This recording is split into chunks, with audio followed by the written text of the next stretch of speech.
Hello everyone and welcome to Chuy's Challenge, another one of our BGA Candid Conversations. Our guest today is Cook County Commissioner Jesus Chuy Garcia, a former Chicago alderman, one-time state senator, and now, of course, a candidate for mayor of Chicago against the incumbent Rahm Emanuel. I'm Andy Shaw, President and CEO of the Better Government Association, and we're live streaming today from the Union League Club of Chicago on our website, bettergov.org, and the CAN TV website, cantv.org. And our friends at CAN are broadcasting this on cable channel 27, so thanks, guys. Commissioner, thanks for joining us. Good morning. Let me start with something I noticed yesterday, a new ad up on TV in which you are standing in front of one of the shuttered schools, and you are basically saying, in effect, that the mayor of Chicago cavalierly closed 50 schools so that he could use the money to help his friends who have charter schools and give to his campaigns. Tough medicine. It is. It's also factual. There's been a real drive to close schools and open charter schools, especially in some of the poorest areas of the city of Chicago. And I think taxpayers need to be reminded of that as they go into making a very important decision on April the 7th. So let me ask you, if you'd been mayor these past 4 years and you looked at a school system that had 50 to 100 underutilized buildings where the kids were underachieving, and you could both save money and perhaps move them into what are arguably better environments, would you have done it, or what would you have done? I can assure you that I would not have closed 50 schools.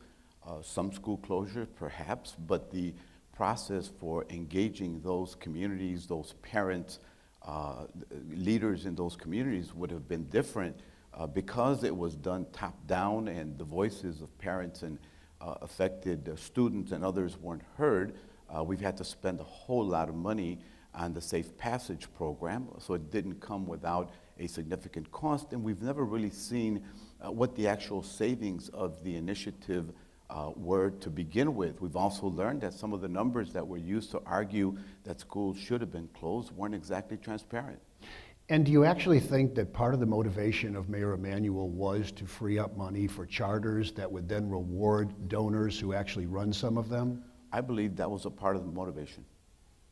Okay, and let me ask you one more thing on the school subject. You, unlike the mayor, favor an elected school board, and I think the concern over the years has been that you turn the school board into another political entity, which will be controlled by political forces, as opposed to in the hands of a mayor who is, at least on paper, forced to create a little more balance on the board in representing different groups. But you don't think that's the outcome? No, I appreciate the concern that sentiment, that viewpoint expresses, but on the other hand, we're the only school district in Illinois that doesn't have an elected school board. I think it's time to go there. Almost 90% of the voters who came out on February 24th said they want an elected school board. I think it's time to have an elected school board.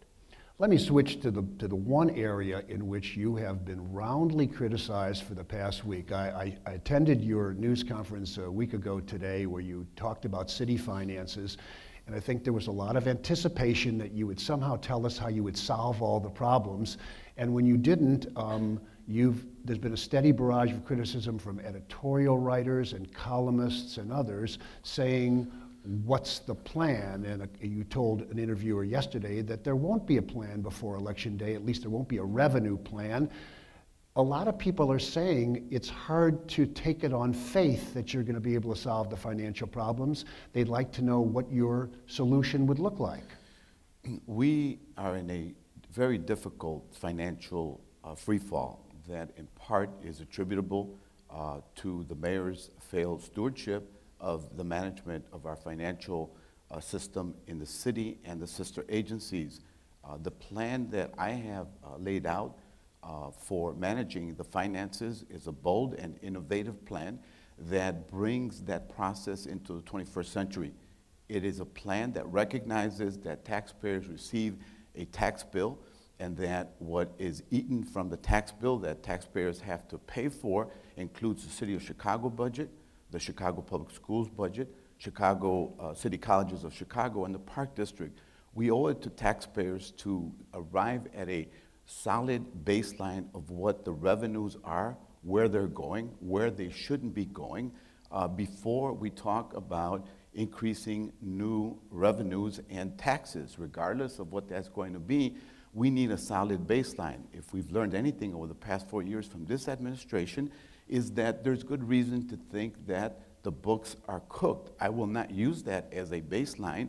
We need to open the books. We need to show Chicago taxpayers exactly what the real picture is.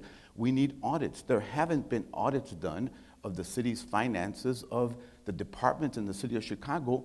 We need to arrive there. You know, I don't know why that sounds so radical. Other cities do it, and we need an independent verification of where our true financial picture is. Right, you talk about audits, and yet a group of the mayor's supporters, some aldermen and Susana Mendoza, the clerk, had a news conference yesterday. I think they brought a prop along, some big audit books. They basically said the city's books are audited every year.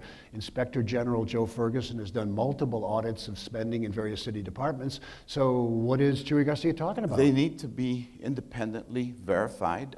You know, I understand that supporters of the mayor are going to, you know, engage in showboating and putting on all kinds of spectacles, including, you know, bringing binders with all kinds of pages. That doesn't provide that. The fact of the matter is that it hasn't been done. It will be done under my administration. We need to open the books, and before we ask taxpayers to shoulder any additional tax increases, they need to know where the current revenues are going, where they need to be stopped in terms of going, like tax increment financing dollars for the rich and powerful to do projects in areas that are not blighted. That's the practice that will end under my administration. Okay, I won't badger you for a financial solution revenue-wise, because I know it's not reasonable to do that. You're not going to provide one, but let's play it a little bit differently. The city of Chicago, deficit of around $300 million, $550 million due at the end of the year to the police and fire pension funds. Board of Education facing arguably a $1 billion shortfall. So you can implement some economies, and I presume some would save money, maybe some consolidations and collaboration, so be it. What revenue options will you be looking most seriously at? I'm not asking you to tell me what they would be, but of the revenue potential of a city with help from the state, where would you be looking, what would be your top 3 choices of options? Look, I will appoint a expert panel to look at a host of revenue options once I'm elected, so that we can take a hard look at that. There will be many things that will not be off the table as we make those difficult decisions, perhaps even things that in the future I had not considered. The financial straits are so dire that we owe it to taxpayers to look at every conceivable revenue source that in the past we may not have considered, including myself. Things like potentially casino gambling in Chicago cannot be yanked off the table. The situation is so dire that we can't do that right now. We owe it to the taxpayers. Someone said I should ask you if we should legalize marijuana and tax it and try to use that as a revenue source. Well, you know, fortunately, other states have embarked on that experiment. I think there's much to be learned of the Colorado initiative. I have concerns about public health, about drivers that could be impaired by the use of marijuana. I think we'll learn quite a bit from there, and then we'll be able to be in a position to determine if it makes sense in terms of a potential revenue generator versus the cost in terms of public health and safety. Then we can move forward. You know, the draconian line here is that the city is going to have a hard time avoiding bankruptcy at some point unless the state comes up with a lot of revenue, and the state is in even worse shape financially, that you just don't have access to enough local taxing options other than the property tax and some fees to tax your way out of this. Do you see municipal bankruptcy as being something that's possible for Chicago? I don't want to talk about bankruptcy at this point. I think it is somewhat of a defeatist attitude to be talking about it. You know, people have raised the specter of Detroit. Chicago is not Detroit. Our economy is much more diverse. It's much more robust than was Detroit's. They were a one-industry town. Chicago's a world-class city. We may not have everything that we want in a world-class city, but we're aspiring to become one. We have lots more going on for Chicago. It's too soon to be making that call and to speculate about doing that. I think it hurts the city. And something, the other, next to the lack of of specificity on the revenue side, the other thing you've probably taken the most heat for is the pledge of 1,000 more police officers without telling anyone how you would pay for it, since the cost of that is estimated at about $120 million a year. Well, look, it's not like I haven't specified anything with respect to public safety. I've said Chicago is in a serious crisis as it relates to public safety, especially as it relates to gun violence. 10,500 plus shootings in a 4-year span is a very serious thing. That is alarming. It needs to be stopped. If there's one thing that government needs to do for its people, it's to provide for public safety. Chicago hasn't been doing that, at least for the past 4 years. I have proposed hiring 1,000 additional policemen and women to deploy them in community policing. Community policing can do lots for Chicago in terms of reducing that violence, establishing better relationships between community residents, especially in the most affected communities, and police officers in Chicago. We need more cooperation to reduce crime and to prevent crime. That's very important. The other components that I've come forth with, Andy, are restorative justice practices. They need to be expanded. Young people can learn and engage in that practice. It can keep the police from having to deal with so many cases involving juveniles. It has tremendous promise for the city of Chicago. Back to the question of where would we pay for it? Remember, we're spending $100 million in overtime in the city of Chicago. I have said we can take 50 million of that to begin training additional officers in cohorts at the police academy, focusing on community policing as we figure out where we get the rest of the money. They're not all going to be hired within a 3 or a 6 or a 9-month span, but we can have a good faith effort that begins to ensure that we have an adequate level of policemen and women on Chicago streets, and rid ourselves of the image that we're one of the most violent, perhaps the most violent cities in America. That's not good for us unless we have safer neighborhoods, better schools. We can't lay a basis, excuse me, for economic development and for bringing greater prosperity to Chicago neighborhoods. So the argument for overtime instead of more officers is that you avoid a lot of the fixed costs of pensions and health benefits in retirement, and if you hire 1,000 more cops, even over a couple of years,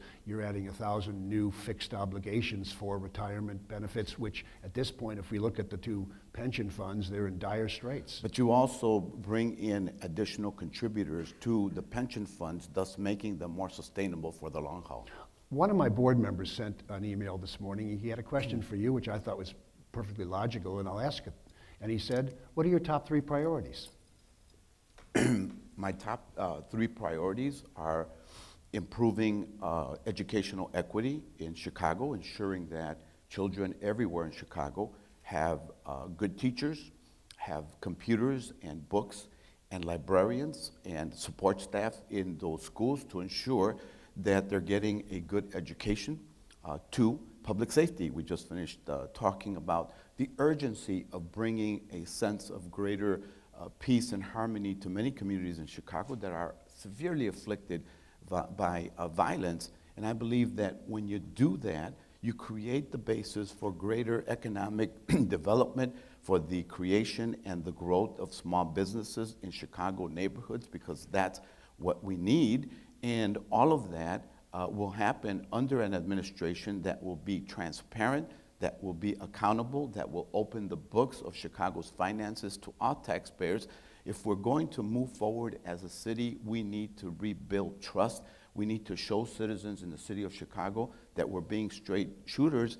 And if they're going to have to swallow some difficult medicine to move our city forward, they're only going to participate when they know that we're being totally honest with them.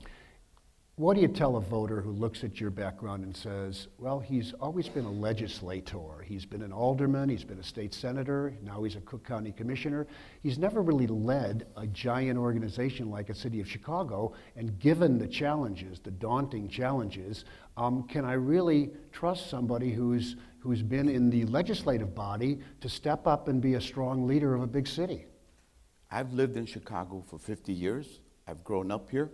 I've had jobs that have given me an understanding, a deep understanding of how the city functions. I have what it takes to improve it. I've also been a deputy water commissioner responsible for collecting all the revenue that comes from water in the city, giving me an insight. I've worked with two executives, the late Mayor Harold Washington as a very close ally of an administration that was challenged by Chicago politics in the most severe way. You remember those days, Andy. And then more recently, at the Cook County Board, I'm very proud of our track record there, where we took a government that was known for corruption, for waste, for inefficiency, and we turned it around. We laid a solid foundation at Cook County government, and we did one of the only things that have happened in Illinois, and that was to repeal a tax that was very unpopular, that made our sales tax one of the highest in the country. We put that government into shape. As chief executive of the city of Chicago, I have what it takes. I have the educational background, have a master's in urban planning in Chicago. I'm very familiar with Chicago's neighborhoods, and I look forward to establishing a close working relationship with Chicago's business community to help move the city forward. What will be different is that my approach will be collaborative. I will set big tables to get stakeholders there. I have no aspirations about running for the presidency or vice presidency or being a Washington insider. This will be my last job.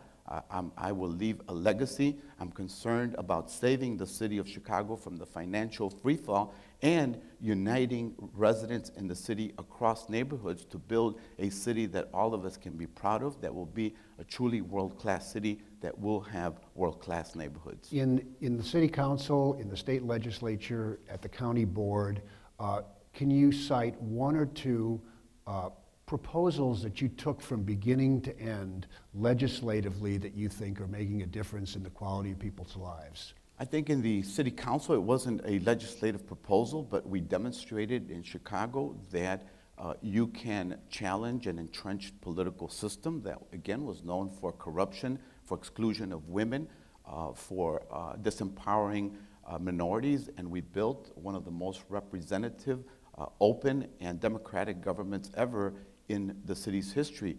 At Cook County government, working with President Tony Preckwinkle. Again, we took a failed government and turned it around.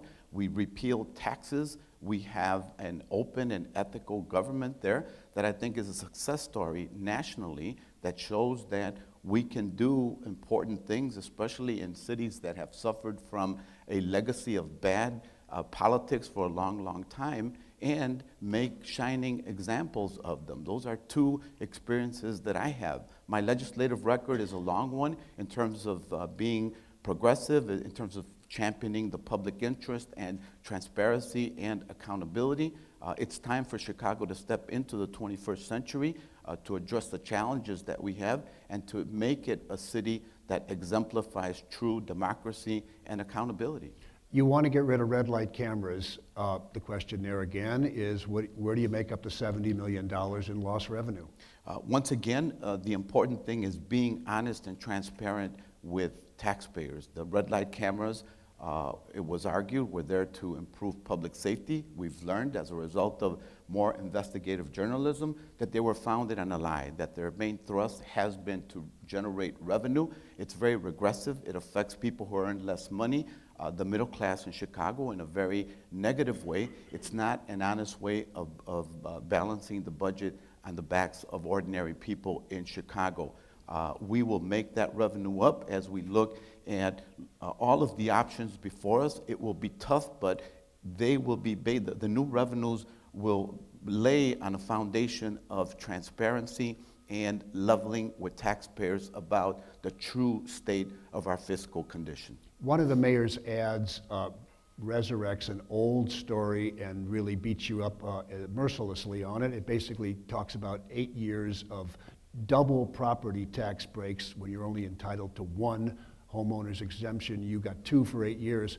And the question that is raised is, what if you knew about it and did it, then you participated in something, a scam. If you didn't know about it, were you asleep at the wheel? It's much ado about nothing. The property in question I inherited from my mother when she died. She had a senior exemption. The exemption was erroneously continued by the agency that issues tax bills. As soon as I learned about it, I notified the county. I told them to break down what I owed. I paid it immediately. I never requested it. I never renewed it. I didn't know I was receiving it until a reporter brought it to my attention. And it was embarrassing, but I took care of it. My history in everything that I've done in public service, whether in the nonprofit sector or government, has always been a history of transparency.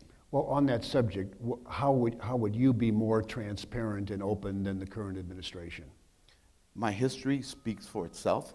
I come from reform politics. I've always championed reform government in the offices that I have held. I've conducted myself as such in the nonprofit sector, in philanthropy in Chicago. I have been about equity and transparently, consistently. My opponent cannot make those claims. He was elected by machine ward politicians, several of whom went to jail after they elected him to Congress. In Congress, he essentially has been a fundraiser for partisan interests all of his life. He has not lived in the city of Chicago, and the record is clear that he's had all kinds of ethical issues in terms of pay-to-play politics and essentially catering to the rich and wealthy, always seeking campaign contributions for partisan purposes. Couple quick ones, because I know you got a busy day ahead of you. So TIFs, you basically eliminate the program, reform the program, what do you do? We shed the light on the program. We end the abuses. TIFs for people who are well connected with City Hall that are engaging in projects that the market could make happen need to be ended. Projects that have been completed need to be closed. We're draining resources from other taxing bodies who are in dire straits at the present time. Tax increment financing initiatives should be happening in areas that are blighted, in areas that need environmental remediation where development would not happen, staying true to the original intent when tax increment financing was enacted by the legislature. Lucas Museum on the lakefront, yes or no? No. We should not have a monument to Darth Vader on one of our most precious pieces of land. It belongs to the people, and it should be treated as sacred. Well, where would you like it to be, or would you go back to the drawing board? I'd like it somewhere on the south side or the west side. Those communities are hungry for additional economic development. It could be a great shot in the arm for those communities, and that's what Chicago neighborhoods really need. It looks like the Obama Museum has at least a 50-50 chance of going to New York rather than Chicago if you kind of read the tea leaves, but let's just say it's not going to New York. You were originally opposed to it being in a park designed by Olmsted. You've kind of come around to the fact that it's okay in the park as long as it doesn't use too much parkland. Yes, I've expressed my concerns about using public park space. On the other hand, if faced with either having it in Chicago or not, I would be willing to compromise on that. President Obama's legacy is in Chicago. I believe the library should come to Chicago, and if it needs to be on some park space, then I'm willing to swallow that. And you mentioned, are you now a proponent of gaming a casino in Chicago? I know historically you haven't been. I'm more open-minded only because of what we've experienced over the past 3 weeks, and that is the downgrading of Chicago's bonds, a very serious action by Moody's, as well as the park districts and Chicago City Colleges. So I'm very concerned about those things, which just enables me to further appreciate the seriousness of our fiscal management and what we need to do. And again, that's why revenue options need to be on the table. And that's one that I've historically been very averse to, but because the situation is so challenging that I don't think we can take it off the table yet. Okay, final question so that your campaign aides don't pull you off the stage in the middle of an answer. What's your closing argument? If this is a trial and we're going up or down on Chuy Garcia for mayor of Chicago, what's your closing argument to voters about why we need a change right now? The city, I think, is at a crossroads at the present time. This administration has shown that its priorities are wrong-headed. It's been closed. It's functioned essentially for the interest of a select few in Chicago to the neglect of Chicago neighborhoods. As I've campaigned and met with people throughout the city of Chicago, I sense a real willingness to reach out across many of the barriers that have separated people along ethnic and racial lines for a long time. They want a Chicago that is more equitable, a Chicago that is being led in a direction that will bring more openness and access to neighborhoods, where neighborhoods will become a priority and the priorities will extend beyond the central business district. They want a better balance between the development going on in the central business district and Chicago neighborhoods, and they want someone who understands how to get there, who will be able to marshal the city's resources and make the neighborhoods feel like someone at City Hall cares about their plight and will be inclusive of them. It's a heartfelt pitch, and yet 3 polls in the last week have you down double digits.